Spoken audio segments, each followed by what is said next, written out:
Welcome, and thank you for joining with us to share in celebration and grieving with Judy, her children, and our extended families.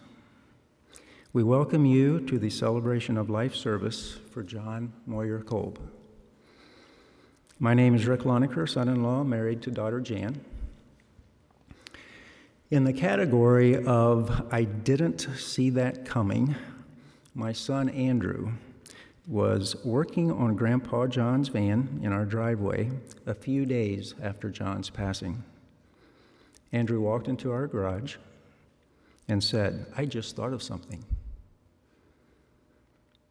Hearing those words, my mind went in all directions. With a look of deep reflection, he said, "To the Kolbs, we're a little bit country, and to the Lonekers, we're a little bit city." What a blessing. A lighter moment during a week of heartbreaking grief. Grandpa loved laughing. Family moments with his grandchildren, his children, wife, and friends. Irrespective of differences, John loved and inspired those around him. He did this before his cancer diagnosis, during his cancer journey, and now, even after his passing and his grandson's light-hearted analysis of what it means to be city or country. John's primary love language may have been service. John's life of service and John's father, Elmer, modeled a desire to be Christ-like. John's father, Elmer, once said during a game of Uno, when his only card to play was a skip card, "I don't want to skip anyone, I love you all." John sacrificed for others, for his family, for his business, and for his community. All of us have an impact on others, hopefully a positive one. John used the gifts God gave him to look beyond himself.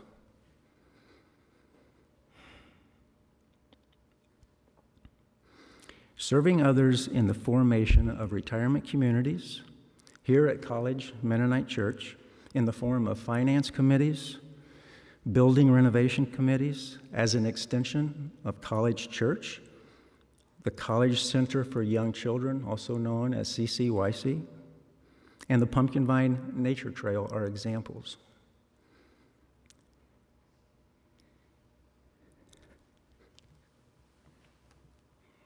The last section of the Goshen to Shipshewana Trail between County Roads 20 and 35 opened September 2023. On October 3rd, John walked most and rode in a wheelchair that final section of trail. Making his way through that winding part of the trail,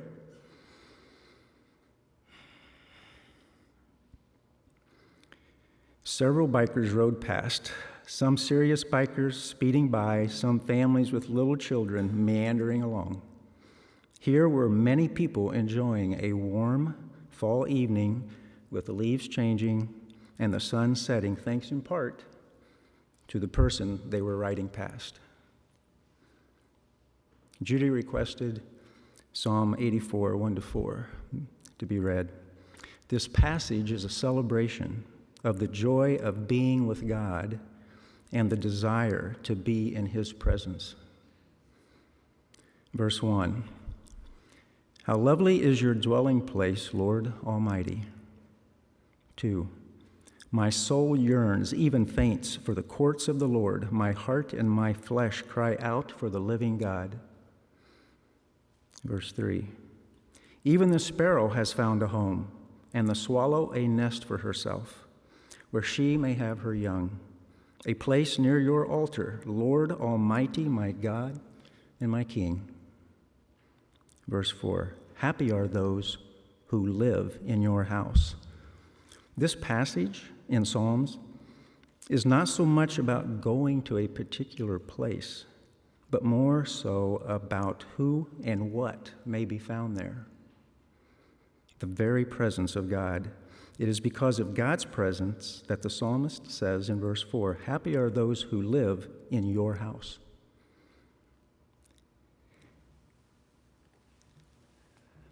Driving to Cleveland with John, spending time with family gathered there, returning to the Maples at Waterford Crossing, we experienced many unanticipated blessings. When transitioning to inpatient hospice care in Cleveland, ICU and hospice staff made us feel like we were the only people at that moment and that day that mattered to them. They asked questions and invited us to share. So tell us about John. And then waited. The wait time was striking. Even after our responses, they waited, inviting us in their silence to continue, reflecting and sharing. At Waterford Crossing, 2 hospice staff members entered John's room on Monday, July the 1st, hours before his passing, to bathe and offer a clean shave. With the curtain drawn, they spoke with love and compassion, explaining each step of care. There were many other examples of healthcare providers and family interactions that have blessed us. Today is a celebration of John's life.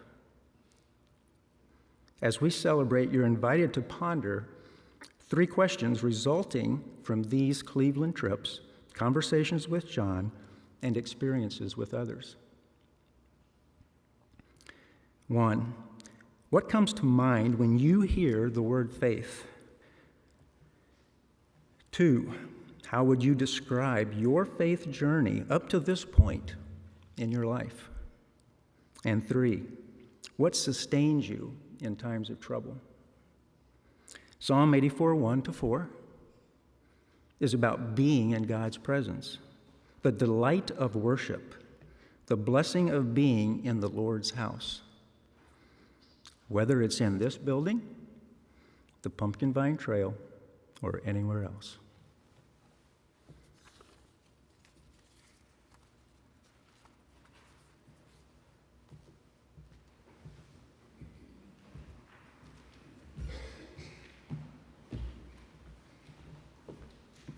Please join me singing "There's a Wideness in God's Mercy," Assurance of Grace.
Breathe on me, breath of God.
Hello, all. I'm Maggie, the oldest of Grandpa's grandchildren, despite the height behind me.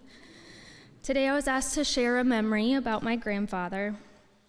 Grandpa was always someone who was very hardworking, and he always tried to teach us life lessons through every activity that we did with him.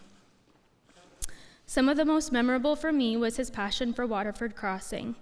I remember as a child going through with my mom to clean at the condos at Waterford after the construction crews were done, Sunday brunch at the assisted living, and fishing the ponds there at Waterford.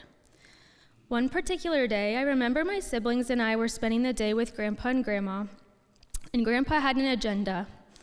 He took us and my grandma out to an Amish farm to look at ducks and swans. At the time, I couldn't quite understand why he was interested in getting birds, but several weeks later, when we were with him again, Grandpa was so excited to take us out to the large pond behind the Waterford Assisted Living building. As we walked down the hill, Grandpa proudly pronounced his 2 new swans he had purchased, Prince and Princess. As we got closer to the water's edge, Prince had started to come very close, so close that Grandpa began to talk to the swan like a dog, saying, "Go back in the water, Prince. Stop, go back." At this point, I remember turning to look back at Grandma, who had already started running back up the hill with my younger siblings in hand. As I turned back to Grandpa, I realized he might not come out of this unscathed, given the swan was now charging at him with his wings as far out as could be. And Grandpa, calm as could be and standing his ground, continued to say, "Go back in the water, Prince."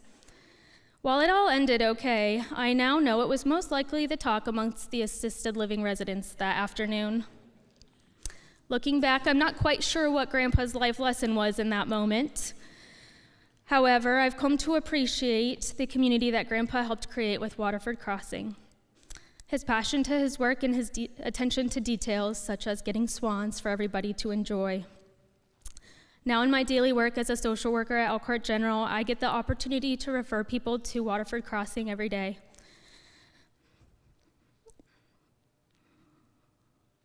And when they ask my opinion of the facility, I get to tell them about a pretty great man who helped create that facility and his passion behind that.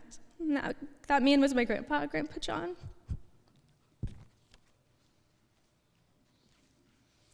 I'm Ellie. I'm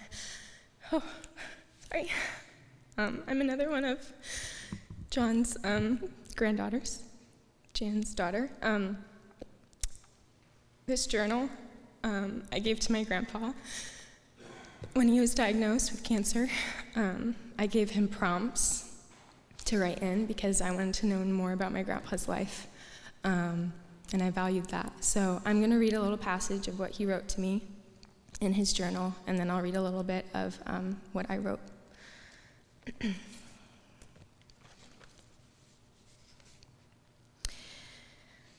So here I am with you in my thoughts. I was disappointed that we missed seeing you this past weekend, but I heard you went hunting with your brother. This is what I enjoy about you. Hunter of a new experience, explorer of the unknown, take on an unfamiliar road, risk taker, down and dirty. But your eyes and smile get to me every time. We greet each other with hugs. I have no idea what the future will be for either of us, but the attributes I listed above will allow you to explore and experience new and exciting experiences, and usually get you out of any social or cultural rut. I have no idea how or why a little white Mennonite boy born into a culturally closed community escaped to the West and became an auto mechanic, a semi-truck driver, house parent, black church pastor, college student, carpenter, business owner, healthcare administrator, business and administrative consultant, and developer and designer of healthcare living communities. But in all of this activity, I learned to enjoy new horizons. And through all of this, doing something else happened. I experienced love.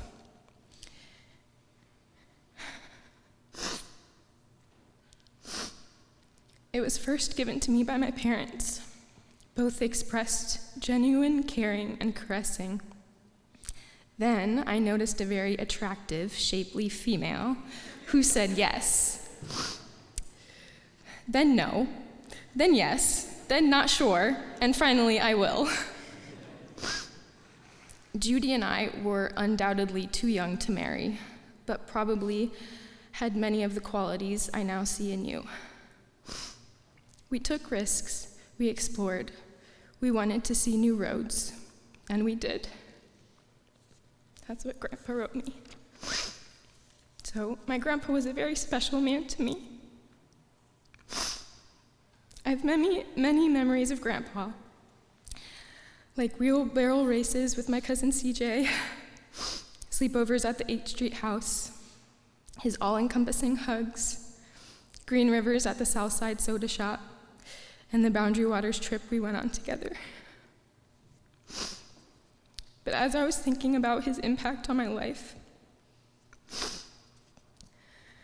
the themes that Grandpa taught me and that I will carry with me was that he was curious, he was open, and he was present.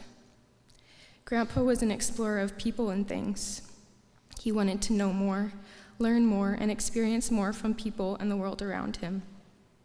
Grandpa was open to different perspectives. He invited people in and made them feel seen with his warm hugs and his fixer hands.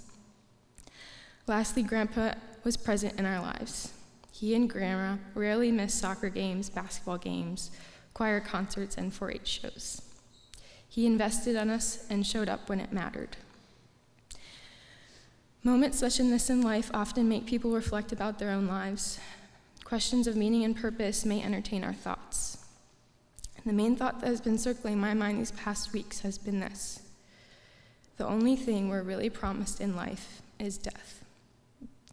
We are not promised wealth, good relationships, or successful jobs. And while the world may tell us that our careers, our kids, or our spouses, or having money and power will fill us and make us feel complete, there is only one good and true thing that can make us feel complete and have purpose and meaning in our life and in our death. Every person and thing will eventually fail us. I don't know if Grandpa found this truth or not.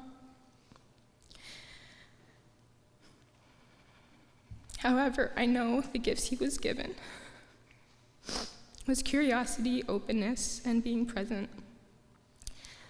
I think he would want all of us to be curious and open and present with one another about how we live our lives now and ask questions about what is yet to come.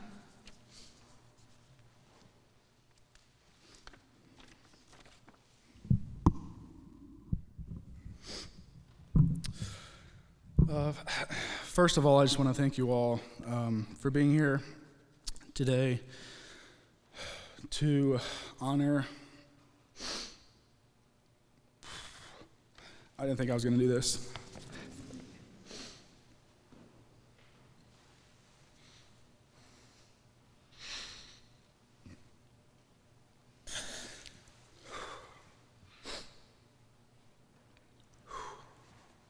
All right, we can do this.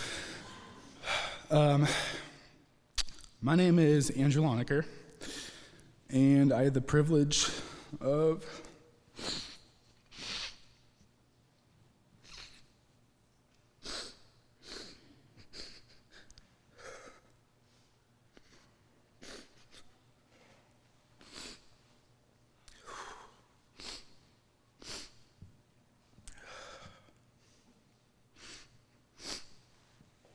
thanks.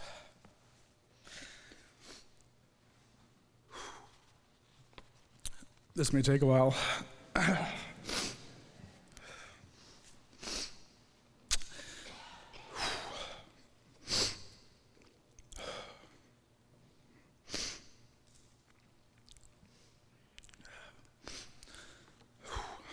had the privilege of being his grandson.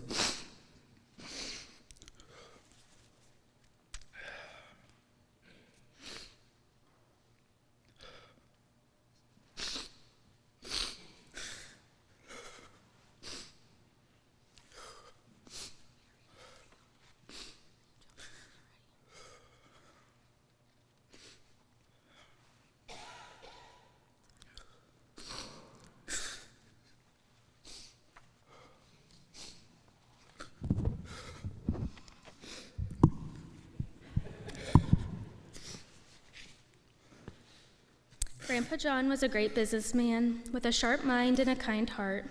He was an adventurer, an outdoorsman, a traveler, and a biker who embraced the beauty of the world. One of my favorite memories with Grandpa John was when we brought a fishing boat together during my high school years. Those fishing outings with him are proving to be more and more profound. They were moments of bonding, learning, and laughter, and through all of that, Grandpa taught me the value of spending quality time with your loved ones. Another memory I have of him is the trip we took to several of the national parks in Utah. Grandpa rented a Jeep for the trip, and I can still see the excitement in his eyes as he took the wheel that week. That trip was an adventure I will not soon forget, filled with beautiful landscapes, discovering new places together, and making memories. Whether he was navigating the business world, exploring the great outdoors, or embarking on a new adventure, he did it with enthusiasm and a spirit of adventure. He showed me that life is meant to be lived fully with passion and purpose.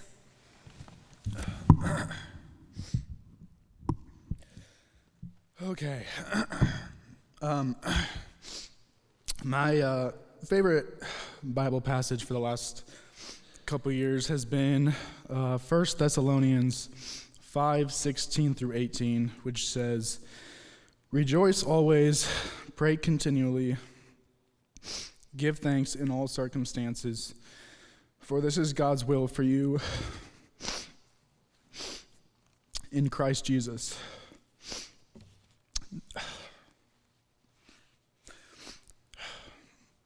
The Apostle Paul wrote this letter to the Thessalonian church and is considered one of Paul's earliest writings. It addresses several key themes, including encouragement, hope, and ethical living. I'm not even talking about Grandpa yet. In chapter 5, Paul provides final instructions and exhortations to the believers, encouraging them to live in a way that reflects their faith in Christ. I've got 2 pages, by the way, so bear with me. Verses 16 through 18 are part of a series of brief yet powerful exhortations.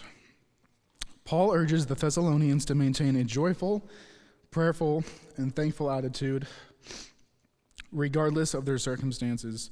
These instructions are not just moral imperatives, but are seen as God's will for them as followers of Christ.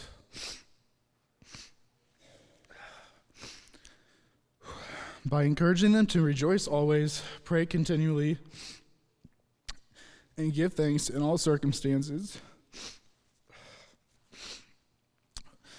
Paul is reminding the believers to maintain a deep and abiding connection with God and to trust in his plan for their lives.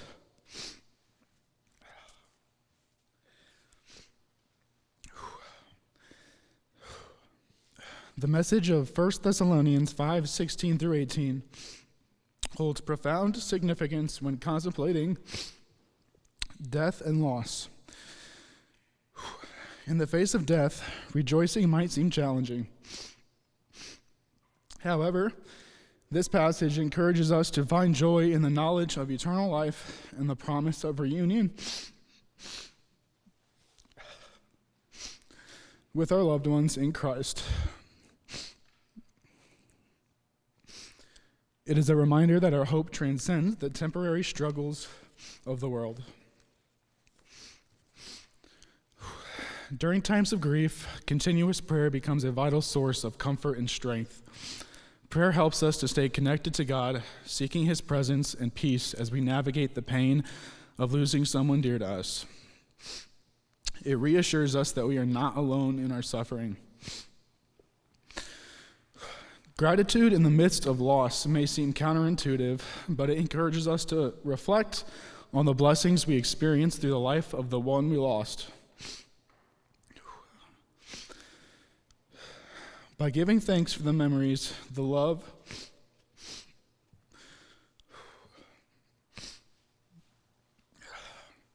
and the lessons shared,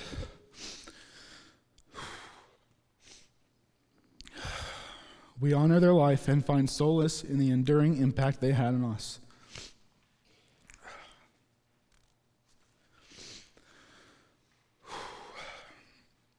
Grandpa John lived a life full of adventure, joy, and love.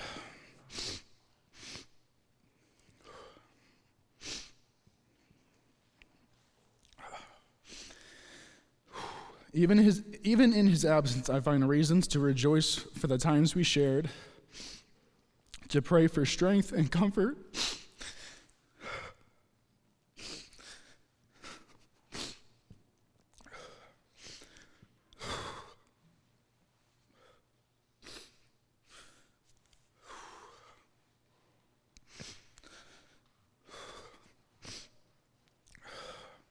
and to give thanks for the profound influence he had on my life.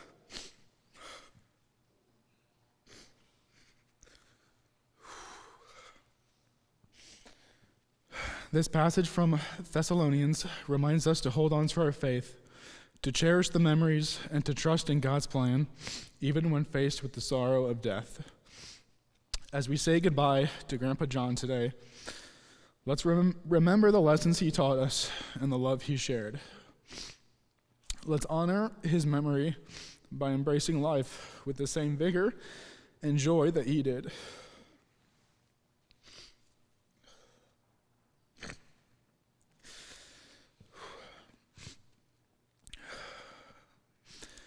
He may no longer be with us in body, but his spirit and the memories we created together will live on in our hearts. Thank you, Grandpa John, for being my mentor, my guide, and my friend.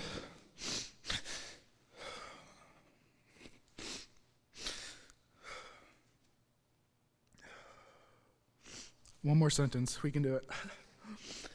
You will be deeply missed, but your legacy will continue to inspire us all. Thank you.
Hello, everyone.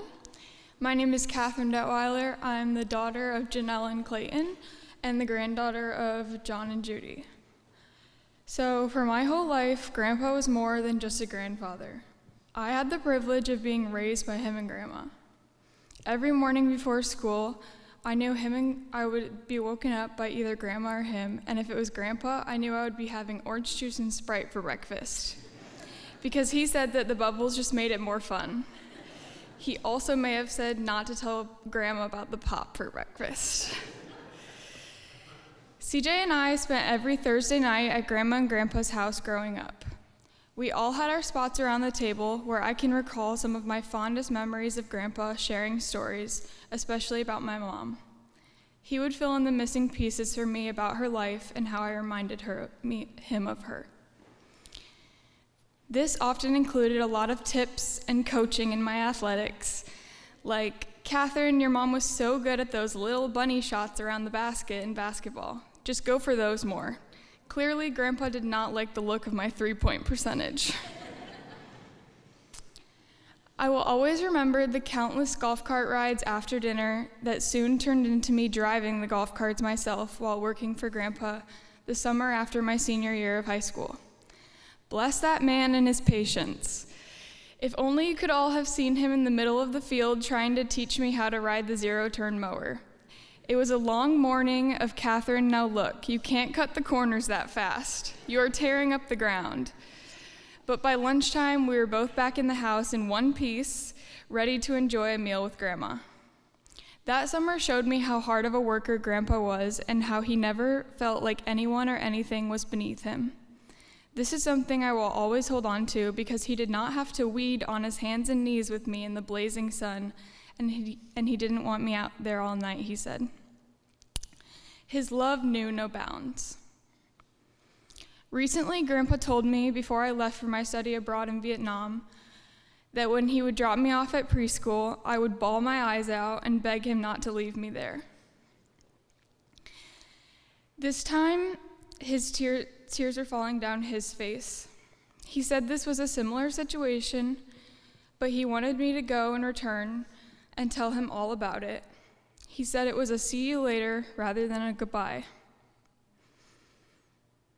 So I thank my Grandpa for everything, for being my mentor, my friend, and my hero.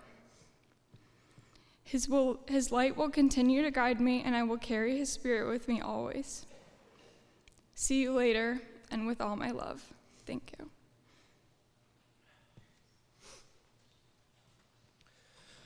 Bear with me. I'm CJ. I'm Grandpa John's first grandson. The title Grandpa had was a lot more than just Grandpa. Grandpa was just the umbrella. He was my mentor. He was my boss for a lot of years.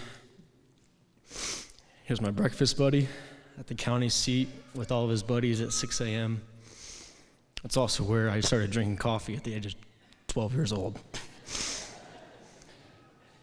He was my coworker. He was also my roommate. A lot of people don't know that. We shared a bunk bed.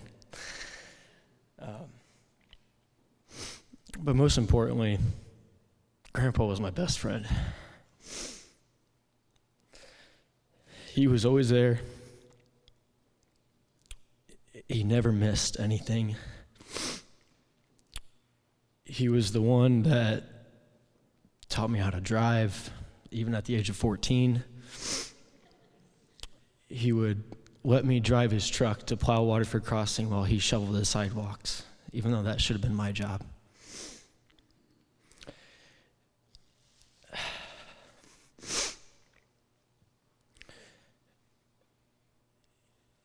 He always made every grandchildren feel like they were his only grandchild.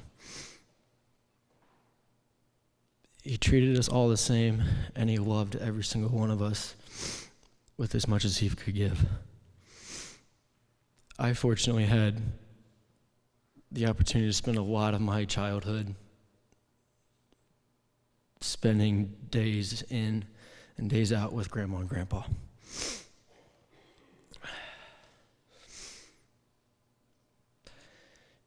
He always called me his guy whenever he'd see me. He'd ask me, how's my guy doing? I always tell him I was good and asked him how he was doing. Of course, he would say, I'm doing good, doing all right. But you could hear it in his voice. He didn't want me to worry.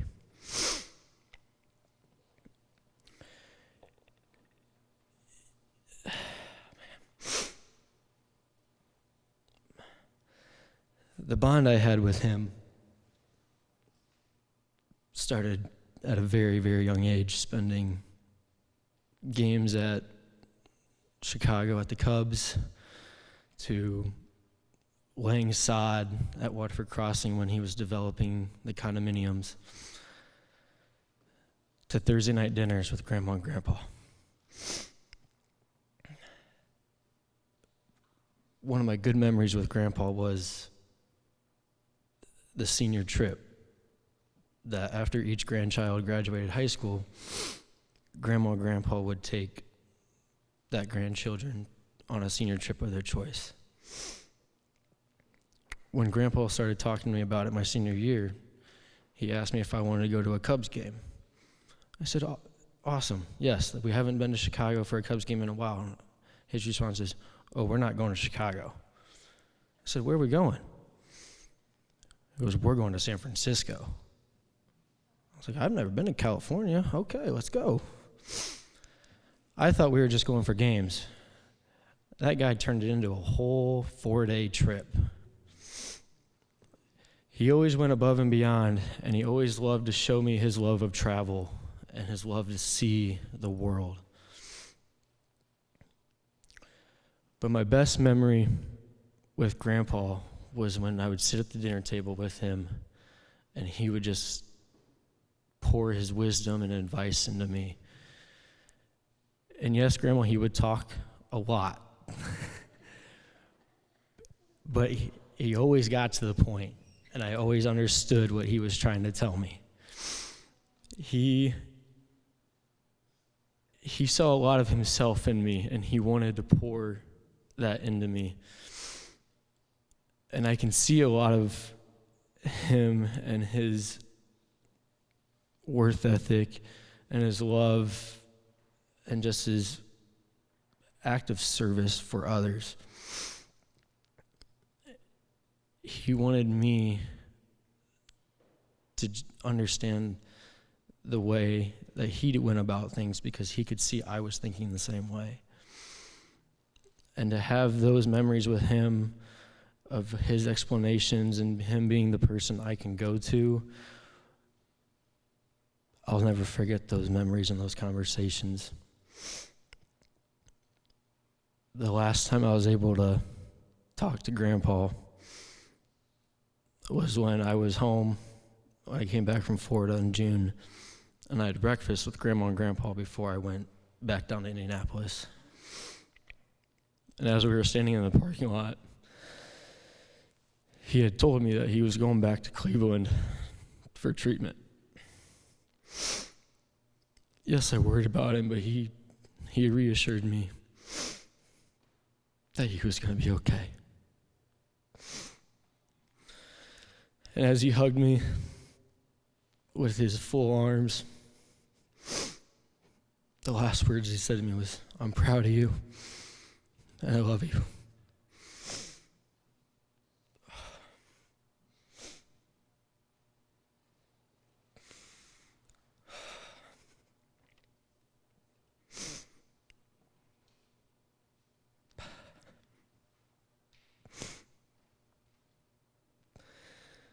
I will cherish the 25 years that I got to spend with Grandpa.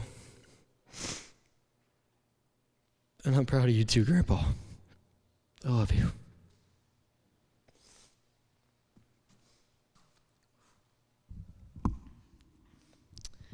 I'm Isabella. I'm the second youngest grandchild and the youngest granddaughter.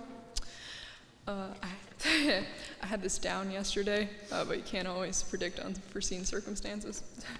Me crying. There's a lot of things I could say about my grandpa, but usually a lot of times when I talk I can kind of ramble on and on, so I'm doing a poem. Not by me. It's by Georgia Harkness, who was a theologist in the 1800s. The original poem is titled To My Father, which doesn't really work in this circumstance, so for suspension of disbelief, let's call it To My Grandfather. So I'm going to read this, bear with me. This is To My Grandfather by Georgia Harkness.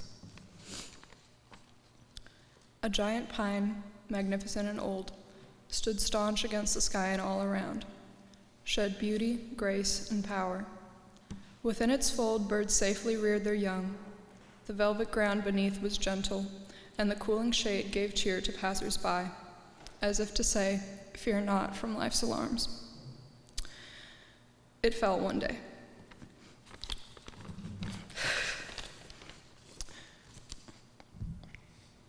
Where it had dauntless stood was loneliness and void, but men who passed paid tribute and said, "To know this life was good, it left its mark on me. Its work stands fast, and so it lives. Such life no bonds can hold. This giant pine, magnificent and old."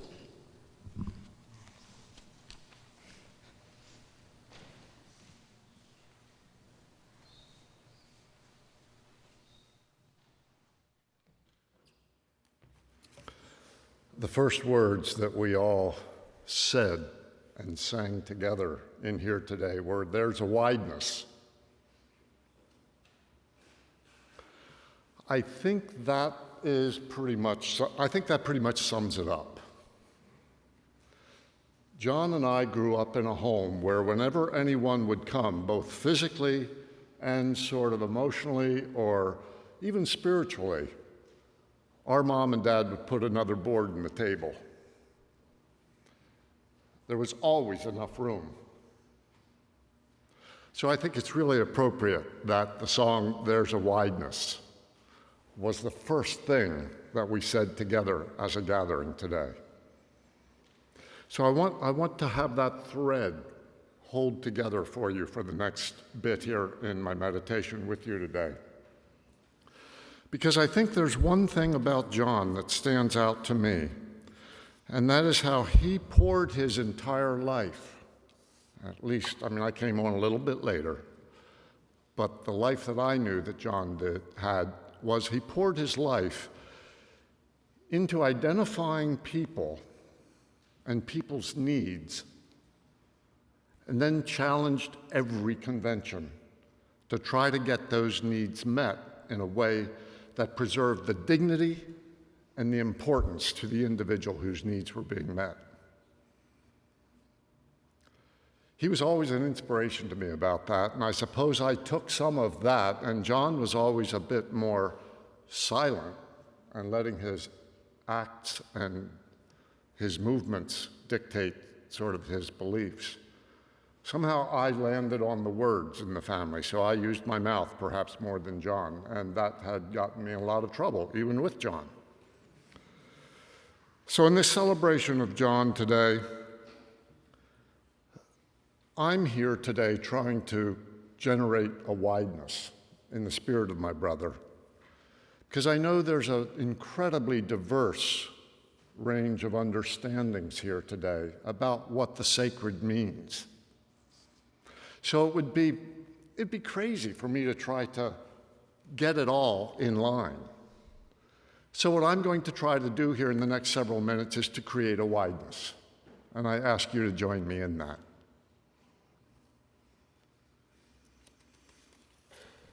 So to start, I want to invite you to a place of stillness within yourself.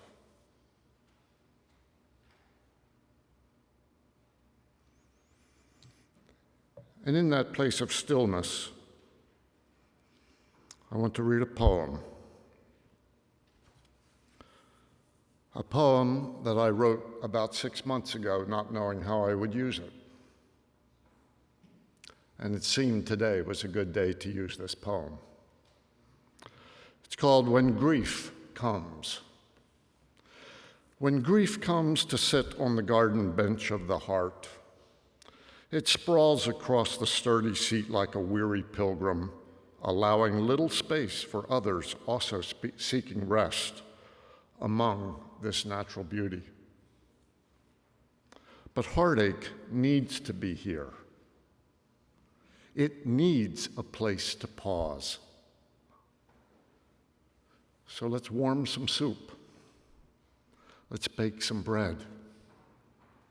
And let's allow this guest to stay for a while.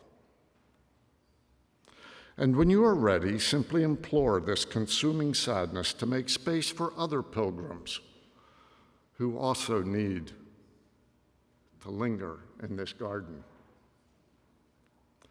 Gratitude also wants to enjoy the morning's dewy fragrance and coming out of the voices of grandchildren. And wonder wants to sit with grief to hear about its travels.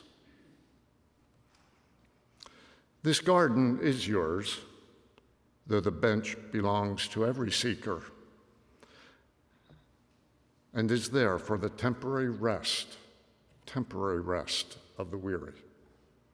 The bench is not intended to be a dwelling place. It's simply a rest stop to be used for a while along our journey.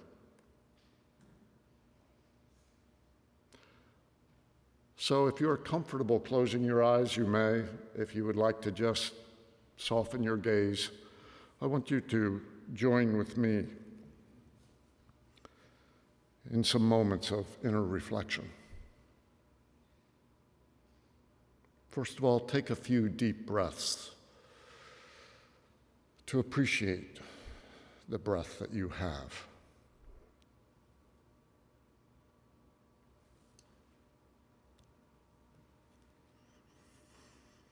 Notice that you are having thoughts right now, perhaps a memory, and we've heard many today. Or maybe there's a question that you're noticing is in your mind. Or you might even have the thought that you don't have any thoughts right now. Perhaps you're thinking of something one of the grandchildren said. Just notice how active your mind is. Especially now, and I think of for the family, especially during these weeks, as you're contemplating life, death, beliefs, and meaning. And notice that what you were thinking about a minute ago has already been replaced by another thought, and another.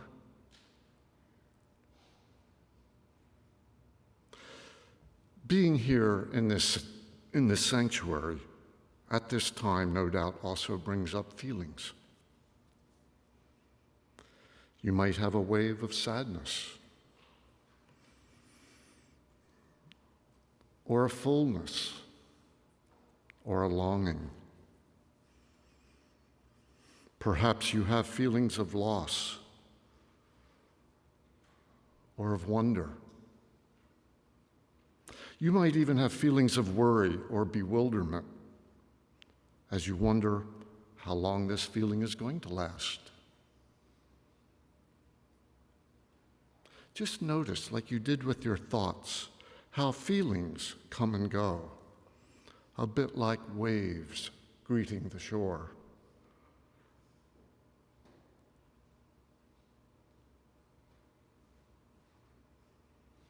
And sitting here on these padded benches, you are still, I can guarantee you, having sensations in your body.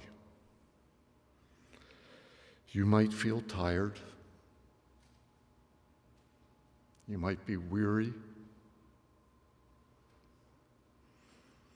Or you might even be tired of the weariness. You might have sensations that are talking to you, signaling pain in some part of the body. You might also notice how your body supports nearly every activity you engage in.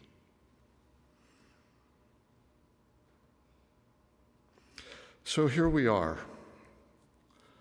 a congregation of people coming together, a temporary community, noticing the steady stream of thoughts, feelings, and sensations.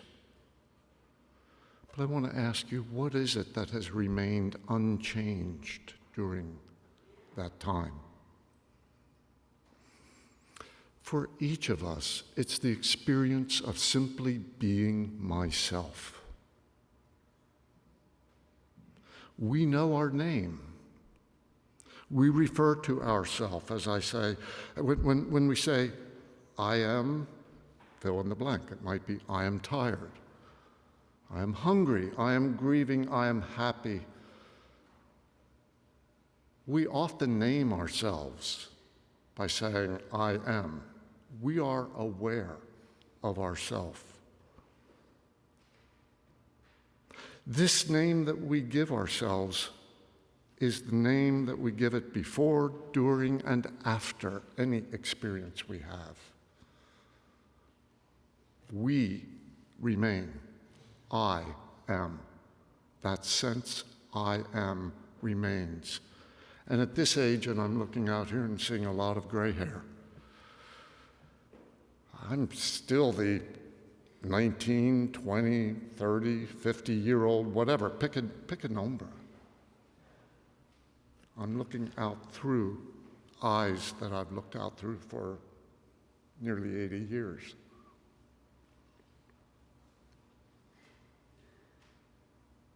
We know that we are. We know this experience of I am because of the forever presence of I am in ourselves and in our universe. And in fact, there are some hints to this in the Hebrew Scriptures. When Moses was kind of trying to figure things out, and he met what he called God, and he said, "Who are you?" And Moses said, "I am."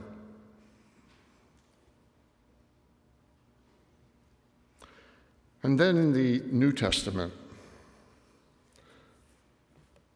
Jesus was often asked by people around him because of the things he was doing and getting under people's skins in a rather royal way, not unlike my brother. People would say, "Who are you?" And he'd say, "I am.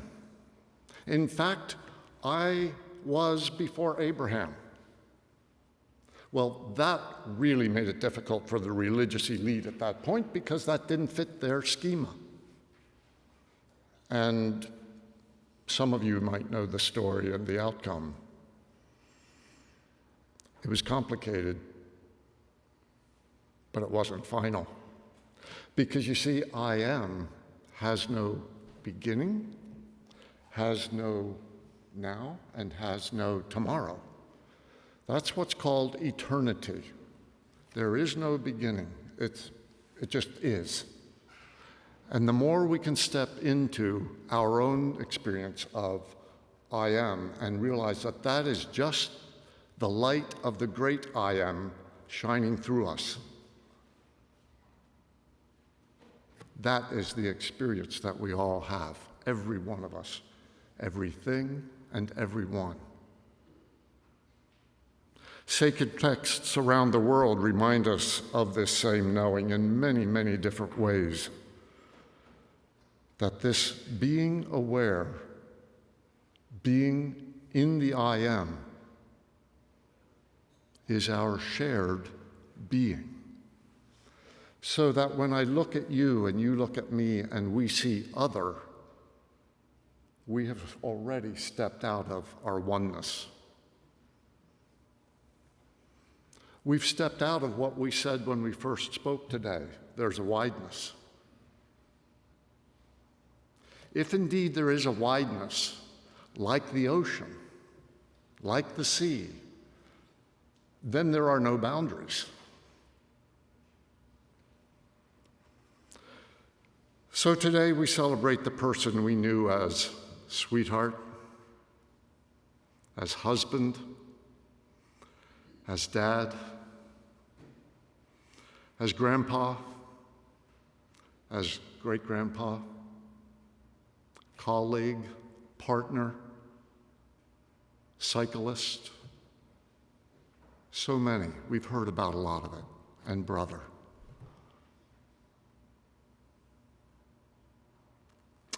And we imagine his return to the great ocean of the I Am, the infinite and all that is.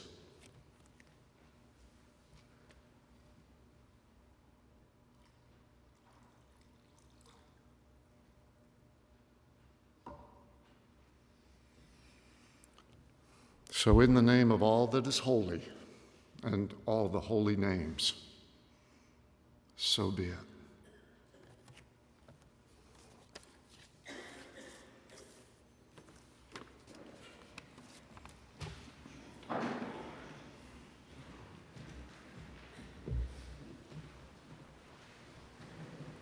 Join me in singing Spirit of God, Descend, 557, and please stand together.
John served others throughout his life: voluntary service, social work, project, and people management. As testament to this servanthood, his children, grandchildren have become teachers, social workers, artists, designers, managers of people and projects. Through their passions, they are now telling stories reflecting traditions and values rooted in Pottstown, Pennsylvania, Albuquerque, New Mexico, Buckeye, Arizona, and Goshen, Indiana. Thank you, Kolb family, in the ways you model service to others. Thank you, Judy, for bearing witness to the vow, for better or worse, in sickness and health, because this service-mindedness has been a two-person team effort between you and John for 62 years. After a closing prayer, please allow the family to be dismissed, and then you're invited to the fellowship hall to my left here, where there will be light refreshments and a time of sharing. My closing prayer is adapted from writings of David Pallison. Let's pray. Our Father in heaven, thank you for the witness, testimony, and work of your servant John. Will you flood us with your love and awaken us to the reasons we have for courage? Will you grant us the ability to have a deep care and concern for others? We ask you that we would bear each other on our hearts. We are your children. We are brothers and sisters, and you intend for us to be a blessing to each other. Let us live in the light of life through Jesus Christ, our King. Help us remember, believe, and feel that we need you to dwell with us. Cause our hearts to long for you. Lead us to submit to you as our King and worship you as our God. Lord, help us to sing your praise today in celebration of your servant John. Amen.